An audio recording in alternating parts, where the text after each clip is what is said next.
Nos émissions mobilisées comme sans rendez-vous de 15h à 16h. Vos questions de santé avec Mélanie Gomez et le docteur Jimmy Mohamed. Jimmy Mohamed qui est en direct toutes les heures sur Europe 1 pour répondre à vos questions. Et on le retrouve. Jimmy Mohamed, rebonjour. Rebonjour Mathieu. Alors on parlait de ce marathonien qui courait sur son balcon dans le journal à l'instant, qui a fait 6000 allers-retours, c'est insolite, c'est cocasse. On avait ce message d'Erwan sur le hashtag Radio Ouverte qui nous disait quand est-ce qu'on interdit les joggings. Apparemment tout le monde est devenu jogger aujourd'hui. C'est une vraie question. Je pense qu'il va falloir durcir les règles de confinement et limiter les déplacements au strict nécessaire, devoir aller travailler, aller chez le médecin ou le pharmacien ou venir en aide à une personne.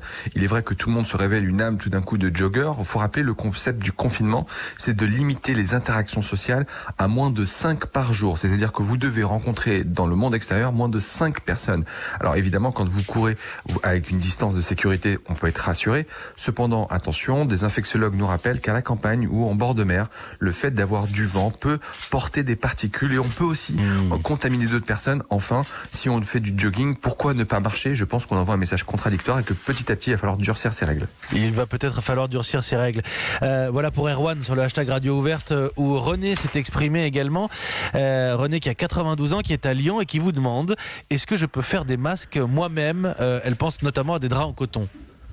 Alors, c'est vrai que des initiatives sont en train d'être déployées. Cependant, il faut faire attention. On n'a aucune idée de l'efficacité de ces masques et ils ne doivent être absolument pas destinés aux professionnels de santé ni aux personnes malades. Ça peut être un outil supplémentaire si jamais vous êtes commerçant et que vous n'êtes pas malade.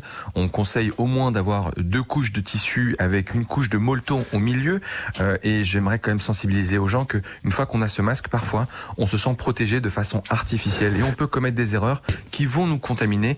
J'ai des confrères qui font des visites à domicile, qui sont très bien, qui font très attention et qui sont quand même tombés malades avec des masques spécifiques.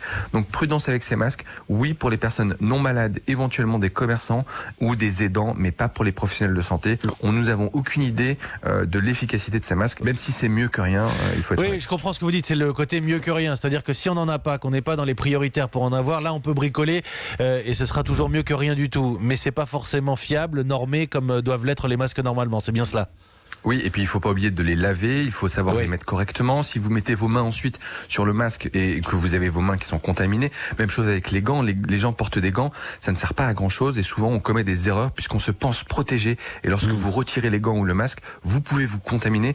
Donc prudence, il est possible de les utiliser mais avec parcimonie et en respectant quelques règles. Le docteur Jimmy Mohamed qui répond à vos questions sur Europe 1 toutes les heures. Merci docteur, le 3921 et le hashtag Radio Ouverte pour intervenir. Il est 9h13.